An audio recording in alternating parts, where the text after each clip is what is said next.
최신 지구촌 소식 만나보는 글로벌 리포트 시간입니다. 오늘도 해담경제연구소 어혜진 소장 나왔습니다. 어서 오세요. 안녕하세요. 예, 요즘 미국 뉴욕에 있는 몇몇 레스토랑에서 필리핀에 있는 사람을 24시간 고용해서 영업한다. 야, 24시간 고용은 너무 심한데. 그것도 심하긴 하지만 필리핀에 있는 사람을 뉴욕에서 고용한다는 그것도 게 그렇고요. 포인트예요. 예. 네, 그 손님의 주문을 받고 응대를 하는 그 캐셔 역할을 하는 거거든요. 예. 근데 이제 그 영상 회의 옆을 줌 있잖아요. 그걸 이용해서 원격으로 필리핀 현지에서 손님을 맞아주는 거예요. 네. 그 손님으로 영상으로 대화를 하면서 뭐 주문도 받고 원격으로 또 포스 기계를 조작을 하면서 계산도 척척하고요. 그다음에 만약에 매장에 뭐 전화가 왔다. 그러면은 그거를 이 필리핀 현지에 있는 직원이 받아요. 예. 그래서 뭐 우버 주문 같은 것도 주방에 넣어주고 그런 식으로 하는 건데 또 손님들이 만약에 없다. 그러면 이 사람이 온라인 리뷰 사이트 같은 것도 관리를 해준다고 합니다. 근데 처음 방문한 손님들은 이게 이제 영상 화면 이렇게 태블릿 같은 거나 예. 아니면 좀 꾸민다고 하면 액자 속에 이렇게 화면으로 만들어 놓으니까 안녕하세요 이러면은 정말 화들짝 놀라기도 하고 아니면 뭐 미디어 같은가 보다. 지금 화면에서 저희 유튜브에서 보시는 분들은 네, 보시고 맞아요. 계신데. 네, 저렇게. 그러면은 미디어 같은가 보다 하고 그냥 지나가기도 하고 예. 그런 경우도 있는데 이런 식으로 필리핀 캐셔를 고용한 식당이 뉴욕 맨하탄, 뭐 퀸즈, 브루클린 그리고 뉴저지에서 대여섯 개 매장이 시범 운영 중이에요. 네. 근데 이 직원들은 식당이 직접 고용을 한 게 아니라 미국에 있는 한 회사를 통해서 아웃소싱을 받은 거예요. 근데 이 아웃소싱을 해준 회사는 미국에서 직접 식당을 하다가 그 코로나 때 폐업을 하게 되면서 뭔가 굉장히 많이 느낀 거죠. 그랬던 아시아인이 아이디어를 가지고 만든 회사인데 이 필리핀 내 국가 비즈니스 아웃소싱 산업체를 통해서 고용된 130만 명의 필리핀 근로자 풀에서 직원을 끌어온다고 해요. 근데 제가 어제 이 회사 홈페이지에 가보니까 소개해드린 식당들처럼 뭐 직접 사람이 손님을 응대해주는 서비스도 있고 AI로 만든 가상 캐셔가 손님을 응대해주는 옵션도 있었습니다. 이런 캐셔 서비스는 24시간 상주가 가능하다고 해요. 네. 근데 한 사람이 한 식당을 담당하는 게 아니라 한 사람이 이렇게 집에서 화면 여러 개를 띄워놓고 뭐 두세 개의 식당 캐셔를 보는 경우도 있고 이것도 나름 교대 시간도 있고요. 네. 근데 게다가 이 업체에서 AI 가상 직원뿐 아니라 이렇게 현지에서 고용한 필리핀 직원들 같은 경우에는 이 담당한 식당의 메뉴나 네. 뭔가 업무 교육을 별도로 해서 손님이 어떤 질문을 해도 서비스 설명이 가능하다고 해요. 근데 같은 컨셉의 그런 사업이 캐나다에도 있었거든요. 예. 캐나다에서는 그 프랜차이즈 외식 브랜드가 가상 계산원 사업체와 제휴를 맺어가지고 캐나다 전역에서 이 파키스탄에 있는 직원을 통해서 영상 통화를 해서 주문을 받았었어요. 근데 이거 가지고 캐나다에서는 굉장히 말이 많았는데 결국에는 그 외식 업체의 회사 주인이 바뀌면서 네. 이 시스템을 아예 없앤 바가 있습니다. 네. 저도 인도나 뭐 필리핀 영어권 더 후진국들 또는 중진국 이하 국가들을 가보면 거기에 그 콜센터들이 전 세계 네, 콜센터가 네. 많아서 뭐 돈 벌고 있는 건 봤거든요. 네. 근데 이게 이런 식으로까지 진화되는지 몰랐는데 네. 근데 제 생각엔 또 이런 생각도 들거든요. 이것도 물론 값싼 뭐 근로자들 해외 근로자들 사용하는 방법일 수도 있지만 요즘은 이거보다 그냥 키오스크가 더 싸게 먹는 거 아닌가요? 그죠. 그 큰 우리도 네. 있잖아요. 큰 화면에 터치로 알아서 하는 건데 이게 이렇게 하는 이유가 몇 가지 포인트가 있어요. 예. 일단 그 무인 키오스크를 쓰면 스크린을 터치해서 주문을 해야 되는데 이게 어려운 사람들도 있잖아요. 예, 예. 그죠? 뭐 일부 어르신이나 아니면 몸이 불편하신 분들이나 아니면 눈이 안 보이시는 분들.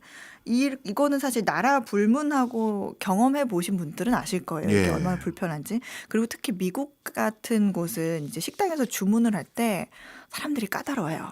뭔가 이렇게 본인이 원하거나 원하지 않는 재료를 뭐 넣어달라, 빼달라, 뭐 이런 요청들이 굉장히 흔하거든요. 그러니까 이런 세부 요청들이 있는 경우에는 이걸 기계에서 못하기 때문에 예. 반드시 이 결국에는 키오스크 기계를 따로 두고 한켠에는 손님을 직접 응대해주고 도와줄 직원이 필요합니다. 근데 이제 미국 현지에서 인력을 구하면 또 비싸단 말이에요. 예. 근데 요즘 뉴욕시의 최저 시급이 $16거든요. 네. 근데 미국에 사는 근로자 쓰지 않고 이렇게 원격으로 필리핀 캐셔들을 쓰면 시간당 $3만 주면 됩니다. 야, 5분의 1 이하로 주네요. 네.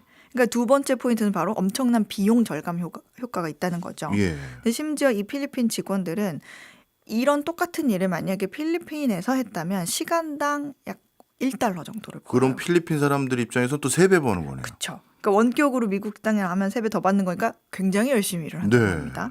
근데 미국에서 보통 식당이라고 하면 근데 사실 이민자들이 왔을 때 가장 먼저 쉽게 처음으로 진입할 수 있는 일자리거든요. 그래서 한켠에서는 이제 좀 신뢰 문제라든지 뭐 어떤 도난의 문제라든지 그런 부분들도 있어서 그런 부분에서는 이제 식당 입장에서 봤을 때 굉장히 안전한 원격 근무다 이렇게 해서 선호를 한다고 합니다. 그렇군요. 뭐 나름대로 필리핀 분들 입장에서는 3배 더 준다 해서 환영할 일이지만 이건 반대로 말하면 네. 미국인들은 이제 이런 쪽 일은 직접 종사하기 어려워지겠는데요. 맞아요. 그러니까 적어도 지금 이런 상황이라면 예. 적어도 캐셔는 미국인을 고용하지는 않겠죠. 그렇겠죠. 근데 다시 얘기하면 결국에는 필리핀 현지인을 고용한다는 건 식당이 있는 뉴욕에서 누군가의 일자리를 빼앗는 예. 그런 것으로 생각할 수가 있는데 그래서 뉴욕 노동계에서는 야 이거 불법 아니야? 그러면서 이제 좀 딴지를 걸기 시작하죠. 예. 뉴욕에서 식당 일을 하는 건데 시급 $3가 말이 되냐. 근데 이제 뉴욕주의 노동부에서 해당 고용 형태는 합법이다. 땅땅땅 이렇게 얘기를 해줬어요. 네. 그러니까 최저임금법은 주의 지리적 그 바운더리 안에서 물리적으로 존재하는 노동자들에게만 적용이 되는데 필리핀 원격 캐셔는 해당이 안 된다는 거예요. 가능하다는 거죠. 네. 문제는 이렇게 인건비가 싼 다른 나라에서 서비스를 아웃소싱할 방법을 찾았다는 사실 자체가 예. 굉장히 노동시장에서 골치 아픈 일이 되는 거예요. 예. 왜냐하면 이런 식으로 이제 영어가 되면서 $3를 받는 근로자들이 생기면 너도 나도 필리핀 인력 쓰거든요. 그렇겠죠. 네, 거기서 필리핀에서 아웃소싱을 할 테고 굳이 현지인을 쓰더라도 이제 전반적인 업계 임금을 떨어뜨리는데 압력을 줄 수 있는 그런 요인이 된다는 겁니다. 그렇네요. 이렇게 저렴한 인건비를 가진 나라의 국민들을 아웃소싱으로 편하게 원격으로 쓰게 되면 네. 예전에 제조업에서는 공장을 현지에 짓고 그런 건 있었는데 그렇죠. 야 이게 이제 서비스업까지도 확대된 거네요. 맞아요. 그 뉴욕 레스토랑에서 지금 필리핀 현지 캐셔를 고용하는 게 어떤 블루칼라의 신개념 아웃소싱이다 이렇게 생각을 한다면 예. 이제 훨씬 더 큰 규모로 이제 화이트 칼라 이제 사무직을 아웃소싱하는 경우가 지금 인도에서 벌어지고 있어요. 네. 인도는 이제 말씀하신 것처럼 뭐 과거에 콜센터 아니면 이제 제조업 같은 경우에는 가장 기초적인 작업들 그런 거를 하는 그런 백오피스 업무 같은 걸 지원하던 나라인데 네. 최근에는 글로벌 기업들이 인도에 아예 자사 글로벌 역량센터 뭐 글로벌 캐퍼빌리티 센터 뭐 GCC라는 거를 엄청나게 만들고 있어요. 예. 근데 이곳의 교육을 잘 받은 이제 엘리트 인도인들을 고용해서 이전보다 조금 더 복잡하고 네. 기술이 좀 필요한 업무를 시키는 겁니다. 음. 그럼 아마존 같은 경우에는 인도에 가장 세계에서 큰 오피스 건물이 있고요. 예. 마이크로소프트, 뭐 보잉, 월마트 이런 것들을 비롯해서 한 1,600개가 넘는 기업들이 인도에 이 GCC를 두고 있습니다. 이 GCC에서 일을 배우면 어떤 일을 하게 되는 거예요? 예를 들면 뭐 반도체를 설계하는 일, 예. 아니면은 뭐 자동차 기술 연구 개발, 뭐 그런 데이터 분석을 한다든지, 예. 뭐 R&D 업무, 공급망 관리 이런 걸 하고 있는데 어. 뭐 인텔이나 엔비디아 같은 85개 이상의 해외 반도체 기업이 현재 인도에서 반도체 설계를 하고 있는데 예. 전 세계 칩 디자이너의 5분의 1이 지금 인도에 있는 셈이라고 생각하시면 되고요. 야. 그다음에 골드만삭스의 직원의 5분의 1도 인도에 있기도 하고요. 골드만삭스도요? 네. 그리고 독일 벤츠의 인도 GCC 직원들이 독일 다음으로 인력이 인도에 제일 많이 있거든요. 예. 근데 이제 여기에 있는 인력들이 지난 4년간 따낸 특허만 32개라고 합니다. 그러니까 성과가 굉장히 좋은 거예요. 예. 그리고 뭐 일례를 또 들면 그 캐나다의 요가복 업체 중에 룰루레몬이라고 있는데 여기에 인도에도 이제 GCC가 있어요. 근데 여기서 무엇을 하느냐? 이제 판매 데이터를 분석을 해서 판매 전략을 세워주고 이제 각국 지사에 당신네들 판매 데이터를 보니까 이런 컬러를 좀 주력으로 밀어야 될 것 같습니다. 네. 이런 식으로 컨설팅을 해주고 뭐 공급망 관리도 해주고 가격 책정도 하고 뭐 물론 디자인은 캐나다 본사에서 하지만 저런 종합적인 아주 중요한 업무를 인도에서 하고 있는 거예요. 예. 근데 인도에서 이런 업무에 종사하는 그러니까 GCC 인력만 170만 명에 이른다고 합니다. 170만 명이요. 네. 와. 근데 이거를 다시 말하면 일단 사무직의 원격 근로가 가능해지다 보니까 뭐 레스토랑 캐셔뿐만이 아니라 뭐 연구 개발 분석을 한다든지 뭐 작업도 사실 직업도 사실 인건비가 저렴한 그러나 인재가 많은 예. 나라에서 화이트 칼라 아웃소싱을 할 수 있게 됐다. 이런 얘기가 됩니다. 이게 말씀 쭉 듣고 보니까요. 뉴욕에서 필리핀에 온라인 캐셔 고용했다라는 그 수준의 변화가 아니라 네. 전 세계적으로 고용 환경의 변화와 이거 국가 간의 관계도 좀 애매해질 것 같고 그러면 이제 저는 또 어떻게 먹고 살아야 되나 이 걱정하시는 분들 많을 것 같은데 네. 복잡합니다. 네. 그러니까 이미 인도 정부 자체가 요거를 어떻게 생각을 하고 있냐면 예. 어떤 이 제조업을 통한 상품 수출은 사실 연평균 한 1%대에서 계속 머물고 있는데 네. 이런 서비스업의 수출 같은 경우에는 연평균 11%씩 성장을 하고 와. 있기 때문에 인도 국가의 이제 경제의 주요 이제 실적을 이끌 그런 산업으로 여기는 모습이 있고요. 인도 전체 서비스 수출에서 이 GCC가 차지하는 규모가 3분의 1 이상이 되는데 이게 IT 서비스 다음으로 가장 큰 수출 분야라고 합니다. 야. 그러니까 이렇다 보니까 과거에서 인도에서 공부 좀 한다. 이런 학생들이 보통 인도 공과대학 갔다가 그 다음에 실리콘밸리에 있는 IT 기업에 이제 들어가가지고 책상에서 근무를 하는 그런 것이 첫 목표였는데 오늘날에는 인도에서 이제 가장 재능 있는 학생들이 그냥 인도에 남아서 글로벌 GCC에 취직을 해서 나름 이제 글로벌 기업의 직원으로 연봉도 많이 받으면서 이렇게 해도 나쁠 건 없다. 네. 이런 얘기를 하고 있죠. 자, 그런데 이렇게 인도 모습을 봤을 때 이걸 딱 보고 저는 중국이 떠올랐어요. 맞아요. 네, 2000년대 많은 외국인 투자자가 중국 제조업에 들어갔었는데 이게 중국인들에게 경험과 좀 학습이 되면서 이후에 이제 뭐 전기차를 만드는 비아디, 뭐 패스트 패션 회사 취인처럼 이 자국에서 만든 거대한 기업들을 만들 수 있는 그런 네. 계기가 됐다고 보는 시각이 있거든요. 근데 만약에 지금 엔비디아와 AMD의 인도 GCC에서 일하고 있는 이런 인재들을 바탕으로 예. 나중에 뭐 인도의 반도체 칩 디자인 회사가 생길 수도 있는 거잖아요. 아, 그렇죠, 그렇죠. 네. 그래서 이게 마냥 좋다고 또 볼 수가 없는 게 물론 인도에 그런 굵직한 기업이 생겨나는 거는 경제에 많은 도움이 되겠지만 중국을 보면 또 우리가 느낄 수 있는 게 예. 중국이 이렇게 부상을 하면서 미국에게 견제의 대상이 됐잖아요. 예. 그래서 이후에 인도에서 혁신 기업들이 우후죽순 막 생겨났다? 그러면 이제 해당 분야에 무역 긴장이 발생하고 있을 건데 있는데 예를 들면 이런 거예요.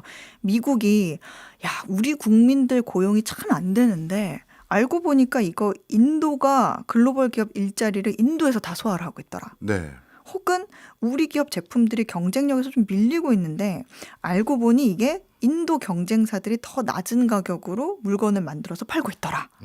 그러면 이제 지금의 미국과 중국처럼 이제 제재하고 밀어내는 이런 무역 갈등이 벌어질 수 있는 거예요. 충분히 가능하겠는데요. 그러니까 이런 식이라면 인도가 좀 충분한 시간이 흐른 뒤에 중국만큼 강력한 존재가 될 수 있을 것 같은데 야 그렇게 되면 이런 갈등의 구조도 변할 수 있겠다 이런 시각도 있습니다. 충분히 가능할 것 같습니다. 네.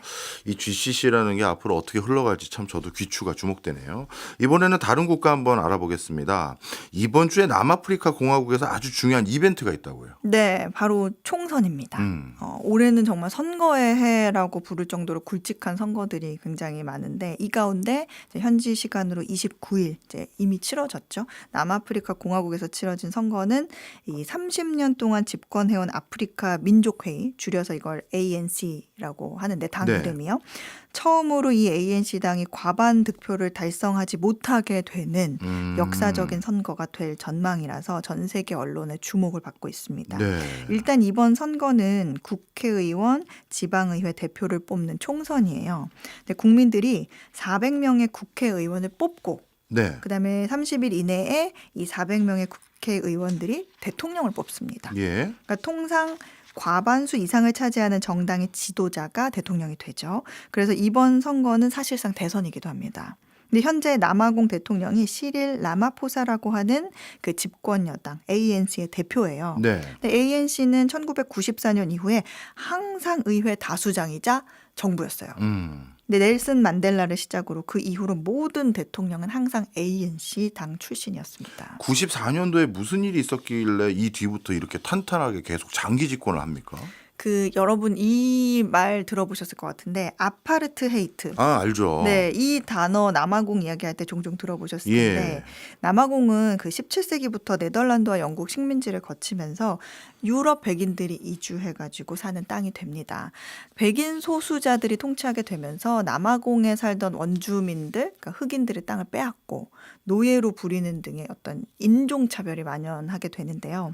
1940년대 후반에는 네덜란드계 백인인 아프리카나를 기반으로 하는 정당이 이 정권을 잡게 되면서 아예 인종차별을 법으로 만들어요. 백인 우대 정책인 아파르트헤이트가 바로 그겁니다. 대표적인 게 백인들만 선거권을 갖는 것이 있고요. 그다음에 인종 간의 혼인 금지도 있습니다. 예. 그리고 뭐 주거지 같은 경우도 구역을 나눠서 흑인은 저기 멀리 외진 곳에 격리가 되고 뭐 흑인이 가는 길은 따로 있어야 되고 화장실도 흑인은 저쪽 화장실에 써야 되고 네. 그런 식으로 계속 백인과 분리를 했었습니다. 이 아파르테이트가 이제 90년대 드디어 없어진 거군요. 맞습니다. 90년대 들어서 흑인 해방 운동 투쟁 끝에 이게 아파르테이트가 철폐가 되고 흑인들에게도 투표권이 주어집니다. 1994년 남아공의 사상 첫 그 다인종 민주주의 선거가 치러지고요. 예. 이 같은 결과에 1등 공신인 넬슨 만델라가 최초의 흑인 대통령이 됩니다. 참고로 지금 현재 대통령인 라마포사도 이때 굉장히 협상에 많이 공을 세운 인물이기도 했는데 지난 5년간 뭐 불법 의혹, 경제 악화 이런 심각한 불평등을 이루 비난 여론이 많아졌죠. 네. 아니 도대체 얼마나 불법 의혹 경제 악화가 심하면 ANC는 흑인 분들을 기반으로 한 정당이면 네. 자연스럽게 남아공은 그쪽이 다수이니까. 그렇죠. 80% 이상의 흑인이니까. 그런데도 지금 이 정권을 놓칠 정도면 도대체 지금 남아공의 경제 상황이 얼마나 안 좋은 거예요? 이게 물론 그 국민의 삶은 94년 이후로 굉장히 많이 좋아졌죠. 예. 여러모로 나아졌는데 이런 얘기가 있어요. 경제적으로는 예. 경제적 여건으로 봤을 땐 여전히 아파르트헤이트가 남아있다. 예. 이런 얘기가 나올 정도예요. 남아공은 현재 세계에서 최악의 실업률을 가진 나라인데 생산 연령 인구의 약 3분의 1이 실업자예요. 그러니까 한 33% 정도가 실업률이라고 생각하시면 되고요. 그다음에 일자리를 충분히 빨리 창출하지 못하기 때문에 6천만 명의 시민들이 그 어느 때보다 더 많은 사회 보조금에 의존을 하고 있습니다. 예. 돈이 계속 부족한 거죠. 그리고 경제 같은 경우에는 연평균 1% 미만으로 성장을 하고 있고요. 1인당 GDP는 15년 전보다 낮아요. 낮아졌어요? 낮아졌어요. 굉장히 심각한 수준의 범죄율도 매우 큰 문제인데 네. 지난해 4분기 통계를 보면요. 놀라지 마세요. 하루 평균 130건의 강간 사건이 있었고요. 아이고. 80건의 살인 사건이 있었어요. 하루에요. 하루 평균. 야. 그러니까 정말 어떻게 살지 싶을 정도거든요. 그래서 사설 경비원 숫자가 경찰보다 거의 4배가 더 많다고 합니다. 그렇게 되겠어요, 진짜. 네. 그리고 만성화된 정전도 국민들이 굉장히 고통스럽게 하는데 제가 이 부분은 작년 초에 손경제에서 얘기를 해드렸어요. 남아공이 전기가 안 들어와서 국가 비상사태를 선포했다. 네. 뭐 하루에 16시간만 전기를 쓸 수 있으니까 일상 업무도 못하고 농사도 못 짓고 냉장고가 24시간 안 돌아가니까 음식물은 또 부패하고 네. 그런 얘기를 했는데 이게 원인이 그 발전 선비가 고장이 났는데 돈이 없어서 5년 넘게 지금 못 고치고 그러고 있다. 그런 얘기를 했었습니다. 예. 근데 이게 남아공 국민들은 이 모든 사태의 배후는 ANC의 관리 부실과 부정부패라고 생각을 하는 거예요. 그러면 이번 선거에는 아마 ANC 쪽의 대통령 후보자가 당선이 안 될 수도 있겠네요. 지금 이제 ANC 쪽의 후보는 이제 현직 대통령이죠. 네. 네, 현지 언론에 따르면 지금 올해 이번에 치러진 선거가 1994년보다 투표줄이 더 길어졌다 그래요. 94년에 투표율은 거의 86%였거든요. 그렇겠죠. 제일 네. 중요한 선거였으니까. 그렇죠. 어떻게든 넬슨 만델라를 뽑아야 되니까. 근데 이번에 지금 현직 대통령인 라마포사 대통령 소속 정당의 단독 과반은 좀 어려울 것 같아요. 네. 근데 그러나 여전히 지금 예상 득표율을 보면 한 40%대, 42%뭐 이렇게 나오고는 있는데, 그러니까 다수당은 유지할 전망이긴 합니다. 근데 젊은 유권자들은 지금 완전히 등을 돌렸고 ANC의 지지 기반인 이 나이 많은 사람들 덕분에 그나마 이 정도가 나왔다, 이런 평가가 있습니다. 네. 근데 과반 획득 못해도 군소정당과의 연정을 통해서 대통령 연임은 가능할 것으로 보이는데요. 물론 이 연합정부 구성이 지금 상황으로 봤을 때는 굉장히 순탄하지는 않은 예. 상황이고요. 이번 주말에 이제 최종 결과가 나오거든요. 근데 앞으로 5년 동안 어떻게 남아공 경제 상황이 좀 나아지느냐에 따라서 이번 선거가 어쩌면 이 ANC 당의 마지막 승리가 될 수도 있다. 이런 얘기도 나옵니다. 아파르테이트 이후 이제 흑인이 다 대통령이 당선되고 있는 분위기였는데, 만약에 이런 추세로 가다가는 뭐 다른 어떤 다른 정당의 흑인 네. 후보가 대통령이 될 수도 있지만 다시 백인 대통령이 남아공에서 나올 수도 있겠네요. 그거는 정말 모르는 거죠. 어떤 네. 정책을 가지고 와서. 왜냐면 국민들의 상황이 꼭 이렇게 이 당이 아니어도 이 경제를 회복해 줄 수만 있다면 우리는 뽑을 의향이 있다, 이런 설문조사도 있었어요. 그럴 수도 있을 것 같아요. 경제 상황이 이 정도니까요. 네. 알겠습니다. 지금 점점 악화일로 잃어가는 남아공의 경제 상황, 그것이 어떻게 정치적 상황까지 변화를 일으키는지 오늘 제대로 배웠던 것 같습니다. 다음 이제 올해 선거가 워낙 많으니까 남은 네. 기간에도 선거 얘기 좀 많이 해주세요. 네, 그러겠습니다. 알겠습니다. 지금까지 어혜진 소장이었습니다. 오늘도 고맙습니다. 감사합니다.